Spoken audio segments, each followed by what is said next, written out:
Assalamualaikum, selamat pagi, siang, sore, malam. Gimana nih kondisinya nih?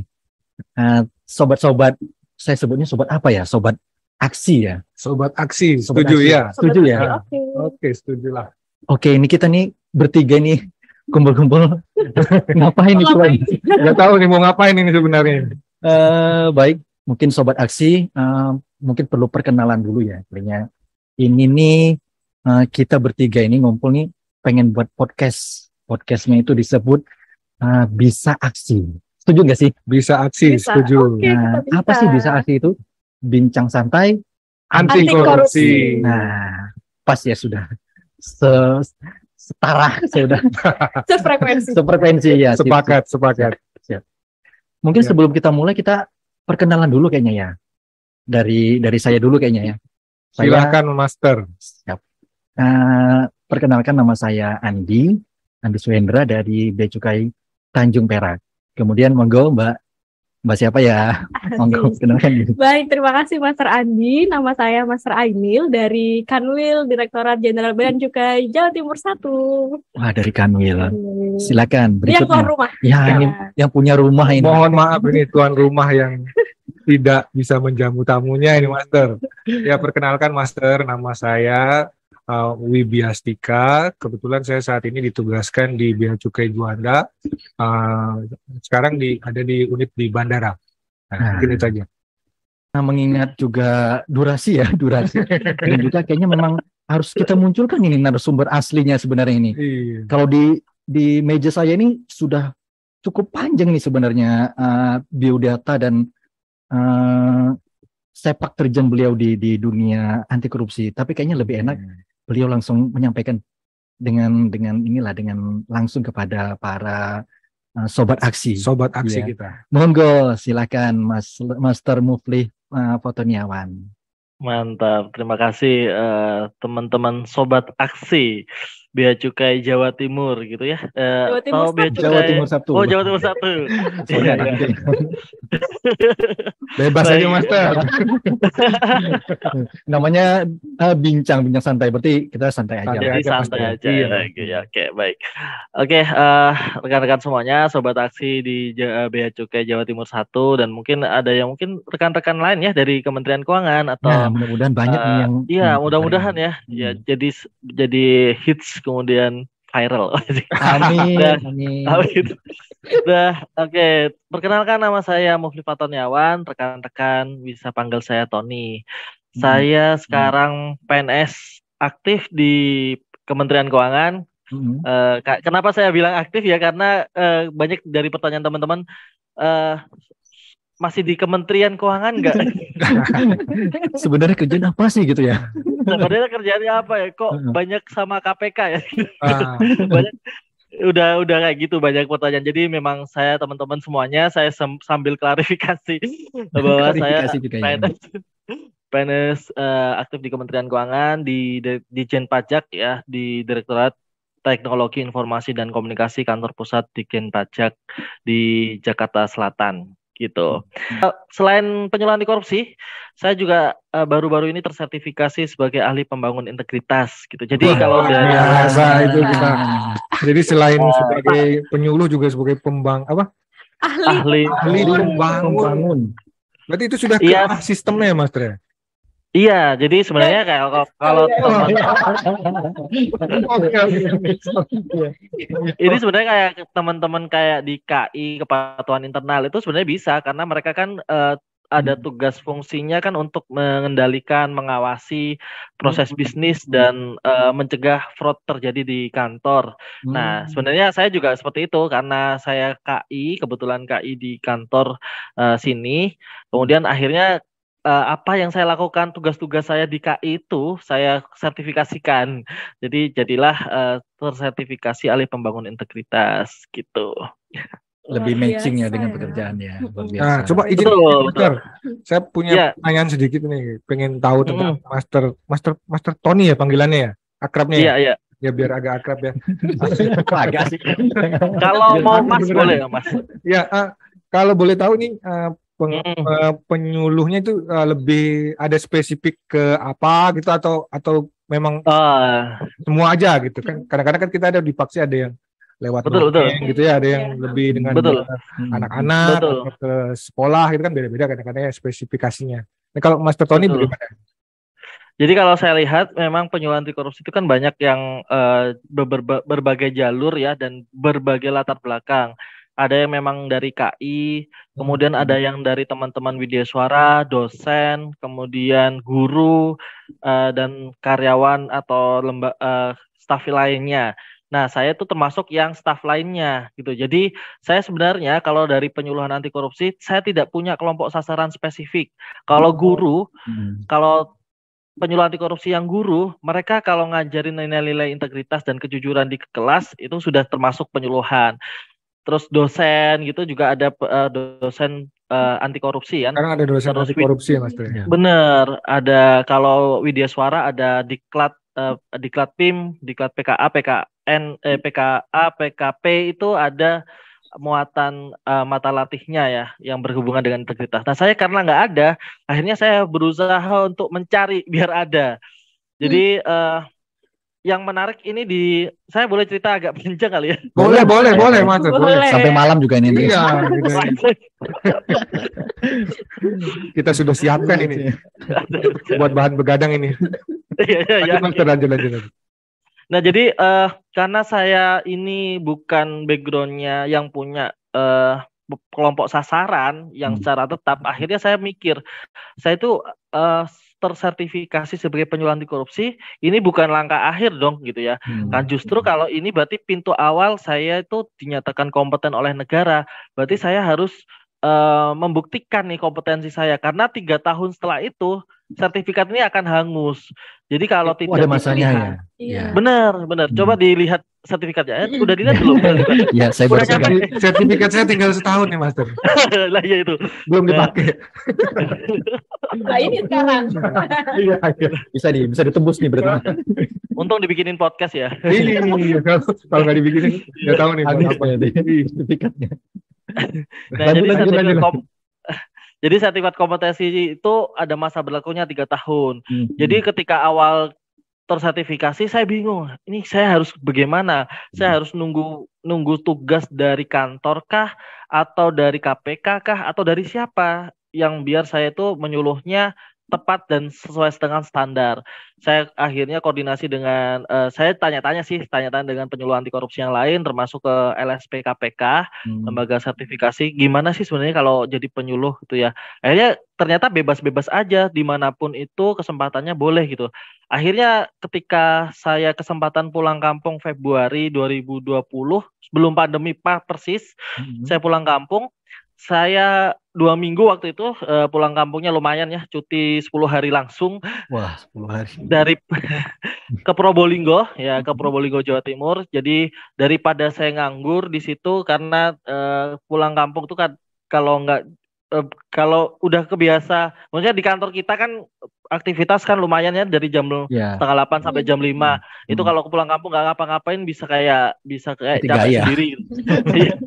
Akhirnya saya kontak teman-teman saya yang waktu itu profesinya guru baik guru SD, guru SMP nggak ada, guru SMA, SMK. Saya bilang saya punya materi anti korupsi dan pengen kenalin tentang Kementerian Keuangan ke anak-anak. Pengen kenalin tentang gimana sih ngelola keuangan negara dan menjaga biar nggak dikorupsi. Nah, boleh nggak saya masuk ke kelasmu? Nggak usah bingung dibayar, nggak usah bingung konsumsi. Pokoknya dikumpulin aja teman-teman, gitu. Anak-anaknya dikumpulin. Nah, akhirnya saya masuk ke SD. Ada 2 SD di situ. Di dalam 2 minggu itu 2 SD di Probolinggo, kemudian 1 SMA saya sendiri. Masuk ke ekstrakurikuler yang saya dulu pernah ikutin. Kemudian saya kontak yang masih aktif di situ. Saya pengen minta waktu sedikit gitu ya. Kemudian saya juga masuk ke SMK 1 Keraksan. Dan alhamdulillah dari situ akhirnya kebayang, oh ternyata seperti ini loh, sesimpel ini penyuluhan anti korupsi. Kayak Kemenku mengajar dong berarti ya. Betul. Nah udah kebayang tuh dari situ, oh udah firm dari LSP KPK juga oke, itu aja gitu ya. Nah datanglah pandemi, bingung mau ngapain. Kan karena saya udah punya banyak media sebenarnya board game ya. Saya juga menyuluh dengan board game ya, teman-teman. Jadi saya minta board game, saya request board game ke KPK, alhamdulillah dikasih. Kemudian ya udah dari situ board game, kadang-kadang juga bercerita dari dongeng, dari buku-buku cerita dan sebagainya. Termasuk film juga saya juga lakuin di teman-teman SMA sama SD pun juga ada kartun-kartun dari Wah, KPK banyak itu sekali yang resource-nya banyak ini. banget ya. Iya, iya. benar. Boleh dong Benar. dibagi. Terus Master Tony bilang Boleh. sesimpel itu. Iya. Padahal kita dengernya udah yang Udah nggak simpel. wow banget. Udah ribet. Udah nggak simpel itu. Sesimpel itu. Gini kali ya, saya tuh juga nggak pernah membayangkan itu simple sebenarnya. Karena ketika di jalan itu, wah ini kalau dilihat ya proses ketika saya ngubungin teman-teman dan sebagainya, akhirnya saya bisa duduk di depan kelas, kemudian juga disambut oleh kepala sekolahnya dengan sangat baik. Itu tuh kalau saya pikir sih karena ini kegiatannya baik ya, apa yang kita Pasti ada sampaikan tuh dimudahkan. nilai-nilai yang baik. Iya. Iya, betul Mas Andi. Jadi itu benar-benar dimudahkan gitu ya. Ada tangan-tangan Tuhan yang bergerak gitu ya. Berarti kuncinya Itulah itu harus dimulai nih. Dimulai. Itu harus dimulai. Nah. Sama seperti podcast kita ini kan. Pokoknya dimulai nih Mas. Pokoknya Tadi dari sudah mau betul. belum. Gak dimulai-mulai. Nggak Harus dimulai. nih. Walaupun hujan badai Nah. kita harus mulai nih. betul. Harus kuncinya ini. Jaringan pandemi kena itu juga petir gitu. juga harus dimulai. Betul. Ya. Diawali Master Andi, Master Wibi sama Master Ainil tadi Iya. nyebutin master ini master Ah, tuh iya, sebenarnya betul, apa? iya. Iya. Nah, Kenapa? Wah, Panggilannya kan pendengar master. kita belum nih. Master. Nah, kenapa itu? Loh, saya ya. Kalau saya dapat clue dari yang sudah ini ya, sudah master duluan, Gimana masih tuh? terus belajar gitu. Benar nggak sih? Wah, tetap. Iya. Kata Betul. master itu Sebenarnya artinya gitu ya, benar nggak sih? master itu sebenarnya sebutan dari KPK yang sebenarnya sebelum ada penyuluhan anti korupsi itu sudah ditempelkan kepada orang-orang yang memang senang bergelut sama anti korupsi. Anti korupsi. Sebelum adanya bibit dari Paksi itu Paksi. penyuluhan anti korupsi itu ada namanya Master Camp di tahun 2016-an, saya lupa. Oh, sudah master namanya ya. Master Camp ya. Master Camp. Ya, Master Camp, dan dari situlah sebutan master itu muncul sejarahnya ya ini ya. Sejarahnya. Tapi versi saya karena banyak versi. Ketika orang KPK aja saya tanya master tuh dari mana sih asalnya? Yaitu ya namanya master berarti ahli yang kompeten, yang udah tersertifikasi. Oh, Tapi sebenarnya berkompeten. sejarahnya bagaimana? Ya. Tapi kalau saya runut sih sebenarnya master itu dari Master Camp itu sebenarnya gitu. Jadi sebutan orang-orang yang memang kompeten. Yang tersertifikasi. Berarti orang kompeten ya. Ya. Yang penting Kan jangan sudah, kan master, jangan masih terima gitu ya. Itu dia. Itu tujuan kita ada di sini. Jangan biar sampai ya. meredam dan menghilangkan itu. Kita kira masih terima gitu. Kalau gaji masih Masih ya. terima gaji. Gaji. Iya. Tapi itu tinggi. Khawatir yang Aja. Iya. khawatir pendengar kita itu ini sobat aksi ini bingung, master apa, master chef atau master Iya. limbat gitu ya. Iya. Khawatir bisa sulap kita nanti. Nah, apa sih bedanya antara penyuluh anti korupsi dan ahli pembangun integritas, dan kenapa itu kan sebenarnya sertifikasinya adalah sertifikasi yang dilakukan oleh lembaga sertifikasi profesinya KPK. Nah, kenapa PNS Kementerian Keuangan terlibat dan apa bedanya? Penyuluh anti korupsi. Jadi sebelum saya menyinggung penyuluh dan ahli pembangun integritas, di Indonesia itu strategi pemberantasan korupsi itu ada. Saya sambil tebak-tebakan. Ada. Ada berapa ya? Ini nyoba, ini ngetes nih. Modenya mode asesor juga. Kayaknya Ada tiga tiga itu ya. ya. Setahu saya. Tiga ya. Ya. Benar nggak sih tiga? Benar, tiga. Ya. Jadi ada tiga. Jadi ada penindakan ini kita kalau kita lihat ini dilakukan oleh aparat penegak hukum. Mulai dari KPK, kejaksaan, sama kepolisian. Kita bisa berperan aktif sebagai saksi atau pengaduan masyarakat ya. Pengaduan masyarakat. Kalau ada pengaduan. Kemudian, tapi itu kan sifatnya kita tidak terlalu aktif ya, tidak terlalu berperan aktif. Pasif kalau ada juga dan sebagainya. Nah, berikutnya strategi berikutnya adalah perbaikan sistem. Jadi memperbaiki sistem agar orang itu yang bekerja dalam instansi di pemerintahan itu tidak bisa korupsi. Ya, betul. Tidak punya celah untuk korupsi. Ya. Nah, ini biasanya dilakukan oleh teman-teman pengawas, pengendali internal, termasuk kepatuhan internal ya. Dan ternyata tugas-tugas kepatuhan internal ini adalah tugas-tugas ahli pembangun integritas. Nah, gitu. Jadi relate sekali. Gitu. Jadi ahli pembangun integritas itu adalah orang-orang yang memang manajemen risiko fraud, misalkan manajer risiko fraud, kemudian kepatuhan internal dan sebagainya, atau pengawas internal gitu Pengawas dan sebagainya. Internal, ya. Gitu. Itu kurang lebih API itu seperti itu. Perbedaannya kemudian yang pasti ya. Benar. Kemudian mencegah berikutnya dengan jalur pendidikan. Nah, jadi pendidikan.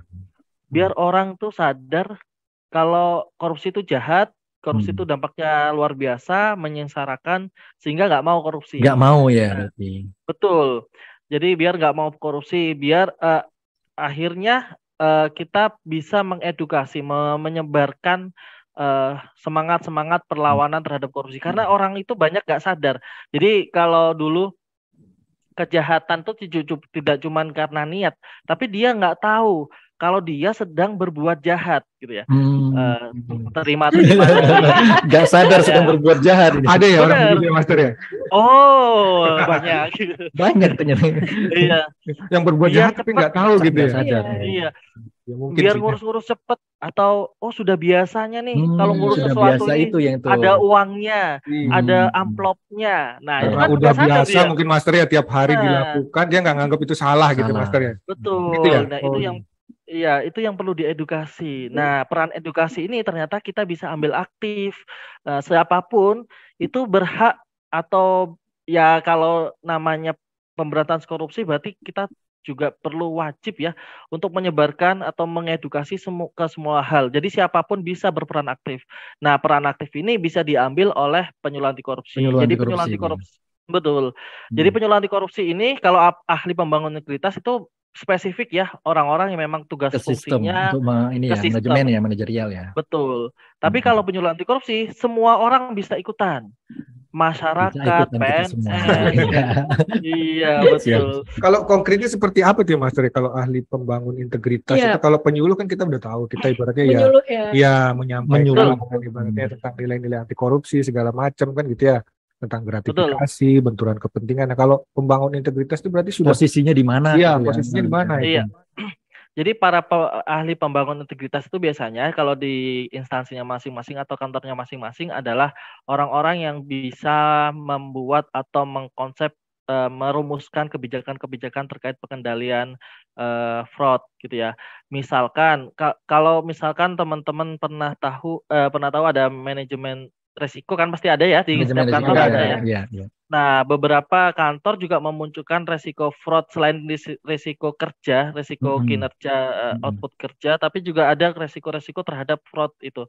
Nah, sama seperti itu sebenarnya. Jadi kita memetakan terlebih dahulu orang-orang di pengendali internal, pengawas internal itu biasanya dia akan memetakan satu, jabatan-jabatan yang berpotensi melakukan fraud.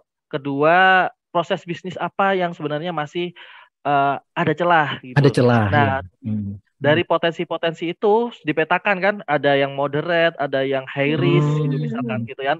Ada yang low risk gitu ya. Nah, akhirnya yang high risk ini dibikinlah sebuah sistem atau kebijakan diperbaiki alur bisnis. Alur bisnis ini ada yang sesuatu yang tidak transparan, ada yang memungkinkan terjadinya suap gitu dan sangat ini. Dan ini bagaimana kita bisa mengkontrolnya? Nah, dirubahlah alur bisnisnya, kemudian dibikinlah sistem monitoringnya. Nah, itu akhirnya dari situ dibuatlah kebijakan. Nah, disitulah peran API sebenarnya. Mereka yang mampu memetakan resiko-resiko, sampai membuat sistemnya ya. Betul, sampai membuat kebijakan yang nanti akan berujung ke sistem gitu. Sudah lebih teknis kayaknya itu ya memang. Betul. Kita belum sampai situ. Itu lebih ribet, kita levelnya belum sampai situ kayaknya. Belum sampai. Ini berarti sudah ke sistem kelembagaannya begitu ya Master ya? Benar. Berarti bagaimana merancang. Berarti kayak secara otomatis si API ini dilibatkan ya di organisasi. Di organisasi berarti. Betul. Betul. Ya bisa aja Memang diajukan. betul. Bukan diajukan. Betul. Segmennya di Iya, situ kayak gitu ya. gitu. Nah, Ini curhat ini, Pak. Betul. Jadi gini, ya sih. jadi Gimana, Mas, ya? pengendalian sistem ini salah satunya adalah keterlibatan edukasi. Jadi menyadarkan itu salah satu bentuk dari pengendalian dan pencegahan. Oleh karena itu biasanya teman-teman UKI akan melibatkan teman-teman taksi. Nah, di teman-teman situ baru kita masuk. Iya. Nah, Terlibatan gitu. kita sebagai edukasi. Nah, kalau udah ini mumpung nyerempet ke sistem ini Master nih. Ibaratnya kan berarti sudah ke lebih ke struktur gitu ya. Ibaratnya kalau Betul. untuk Indonesia sendiri nih kalau dilihat dari indeks persepsi korupsinya itu seperti apa ya Master untuk sampai perkembangan tahun ini kalau kondisi kita gitu ya. iya kalau iya. ibaratnya kalau kita boleh banding-bandingkan ini walaupun kalau Mantap. orang bilang kan ojo dibandingke gitu. Dibanding-bandingke ya. Ojo dibanding-bandingke tapi ini kalau dari Master sendiri nih bagaimana nih sebagai ahli pembangun integritas ibaratnya sekarang Indonesia itu sudah ada di level apa gitu kira-kira. Oke, salah satu alasannya sebenarnya kenapa kita harus terjun gitu ya. Apalagi sobat aksi yang mungkin saat ini mungkin masih bingung ya. Saya tuh harus berperan aktif atau enggak sih? Atau Iya. korupsi biarin aja aparat penegak hukum aja lah yang Iya. memberantas. Jadi kabarnya teman-teman di dunia itu sebenarnya indeks korupsi itu diperingkat oleh ya. benar, diperingkat oleh lembaga independen namanya Transparansi Internasional. 10 tahun nilai Indonesia itu peringkat tidak jauh nih skornya dari 0 sampai 100, 0 menunjukkan buruk, 100 menunjukkan sangat baik. Indonesia itu di rentang 30 sampai 40. Itu bagus tahun sih. ke belakang. Kalau rentang segitu tuh gimana? Kira-kira nih kalau kita sekolah terus dapat nilai segitu, dijewer nggak kita pulang ke rumah? Berarti dijewernya masih agak keras ya Mas. Gitu. Jadi itulah angka itu bahkan yang terakhir itu menunjukkan angka 38 ya. 38 ya. Angka itu tuh kalau dibandingkan peringkat-peringkat di negara lain kita masih di lumayan lah ya 100-an dari berapa 100 berapa gitu. Itu peringkat yang cukup mengkhawatirkan, memprihatinkan. Ya, jadi menunjukkan bahwa di Indonesia itu potensi korupsinya sangat tinggi. Jadi kalau masih kita sangat tinggi berarti kita masih ya. Betul. Ibaratnya kita melangkahkan kaki ke depan gerbang, ke depan rumah itu udah ada korupsi di situ. Sudah ada korupsi di depan pintu. Iya. Orang nggak salah peringkat kita ada di 98 itu ya Master ya. Nah, ya 98 ya, benar. Dari berapa negara gitu ya kan ibaratnya yang 180 negara itu berarti masih tengah-tengah gitu ya. Masih di tengah-tengah lah ya. Tengah atas atau tengah bawah nih?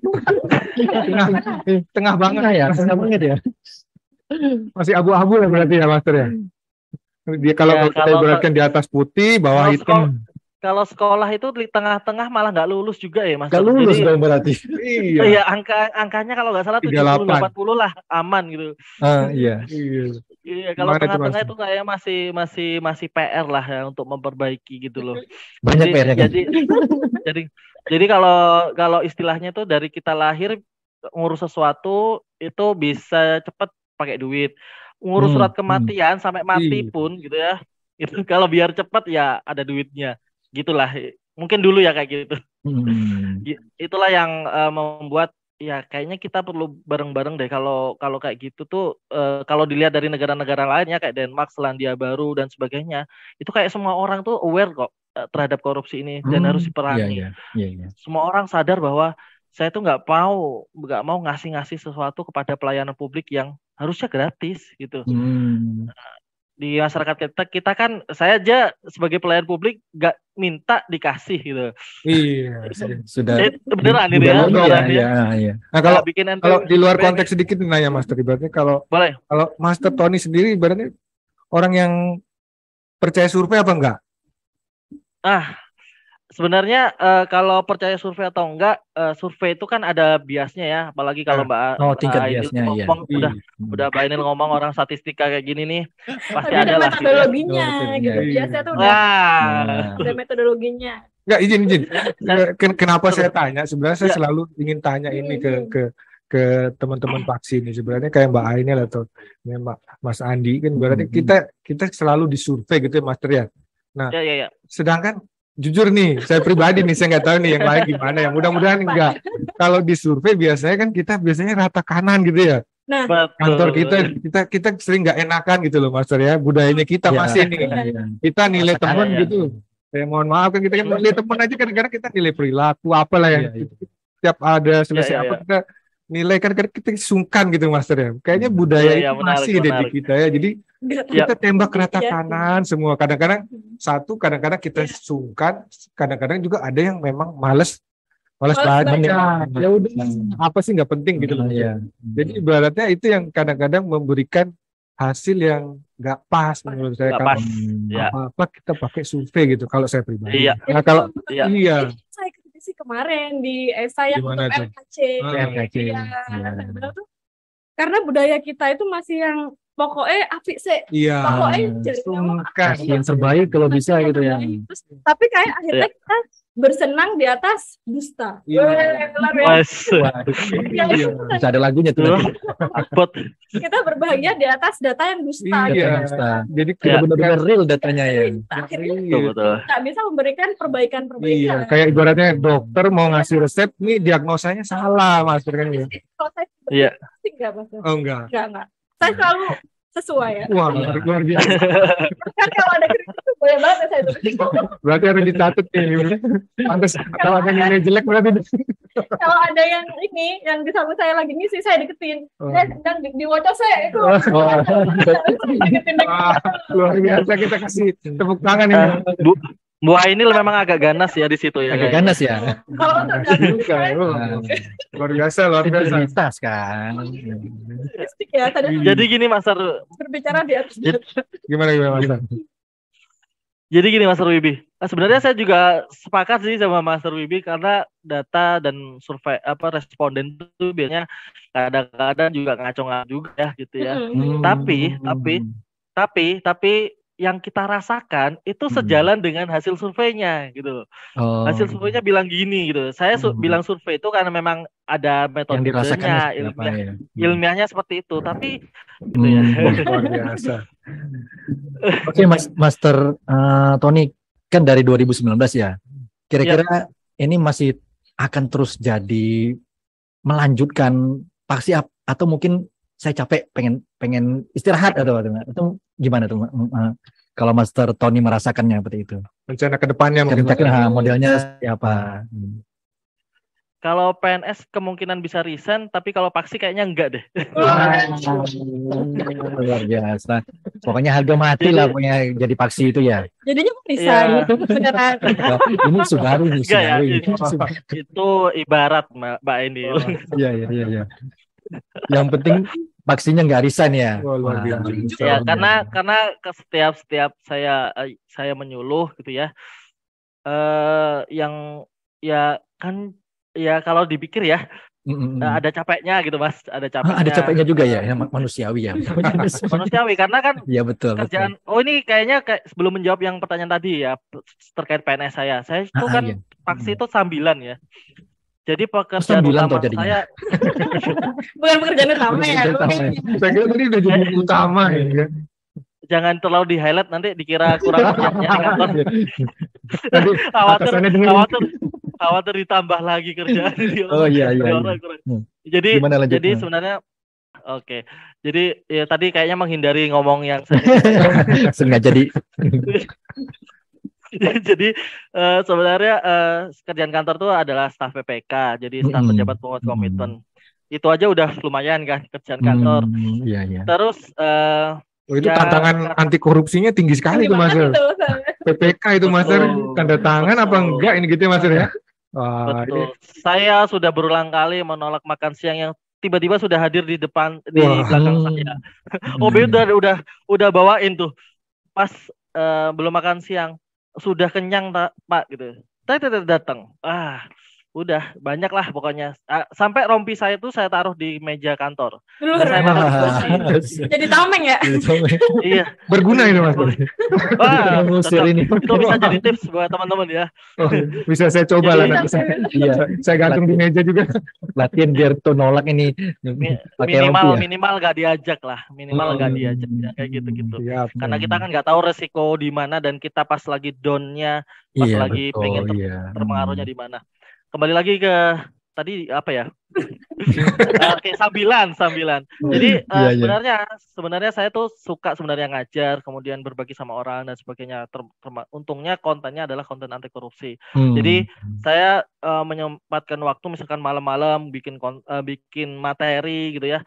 Kalau podcast bahkan ngedit gitu ya, bikin skripnya dulu, kemudian ngedit dan Wah, semuanya sebagainya. sendiri ya? Sendiri berdua sama teman saya. Iya. Berdua gitu. Jadi itu tuh dikerjakan kemudian di waktu di luar aktivitas kantor sebenarnya. Nah, habis itu setelah itu akhirnya kebagian UKI setelah itu. Jadi karena paksinya akhirnya kebagian UKI dan itu kan agak melelahkan gitu ya. Jadi Iya. antara kantor dan sambilan ini. Tapi kalau dipikir-pikir sebenarnya ya ini tuh punya nilai manfaat yang bagus. Saya tuh merasa jadi orang berguna kalau di paksi itu. Dan menjadi orang berguna ini juga nih kunci baru nih. Dan iya, jadi kayaknya meskipun ya saya tuh merasa kerjaan saya tuh bukan nggak terlalu berguna ya. Jadi saya harus Hati-hati nih didengar. Harus bangga jadi pegawai Kementerian Keuangan loh. Iya, bangga. Saya bangga. Jadi Mas, ibaratnya kita tadi sempat ngobrol nih Mas, ibaratnya kita nih sebagai Kementerian Keuangan ini kalau menurut saya pribadi kita membutuhkan terdepan loh contoh Mas. ya. Iya. Membutuhkan contoh kayak Master Kita- Pak Tony ini Iya, ya. dengan pengalaman yang sudah bertahun-tahun di birokrasi ibaratnya kan gitu ya Mas Tur ya. Kalau yang lain-lain kan Iya. tidak seberpengalaman Kementerian Keuangan ya dan menjalani liku-likunya birokrasi ini belum diuji Mas. Pengalaman Iya. integritasnya itu belum diuji, belum ada yang ngetes gitu loh. Belum kayak Mas Tony kan Iya, tadi iya. sudah ibaratnya yang simpel-simpel itu kan ibaratnya ada yang ngajak makan itu bagaimana sikap kita itu kadang-kadang kan posisi kita yang mengakibatkan kita seperti itu. Nah, di tempat lain Ya. mungkin dengan segala kemapanan sistemnya itu dia tidak mengalami itu Mas. Jadi kita sebagai Ya. Kementerian Keuangan harusnya bangga ini ibaratnya. Bangga Gitu ya? lah, bangga. Bangga. Jadi ya paksi ini ibarat saya tuh satu sebagai penjaga saya lah biar saya tetap benar gitu ya. Tetap berada Karena di jalan saya- lurus ya. Self reminder karena ya. saya juga bukan orang yang nggak pernah salah Mas gitu, master Iya, semuanya. iya. Jadi saya pernah salah, kemudian saya ya nyesel dengan penyesalan itu dan saya yakin bahwa itu akan datang lagi gitu. Dan karena kesempatan itu sangat dekat kan dengan kita, mungkin Ya, teman-teman Bea Cukai juga merasakan seperti itu ya, sama kita. Betul. Tugas fungsinya juga sama dan sangat dekat dengan kita dan Iya. ini satu menjaga saya gitu ya, saya dan keluarga saya menjaga iman saya dan kedua ya ini investasi saya nanti mudah-mudahan nih di akhirat jadi perhitungan gitu. Amin. Jadi berat Ya. lah gitulah. Siap. Amin. Saya gitu. Amin.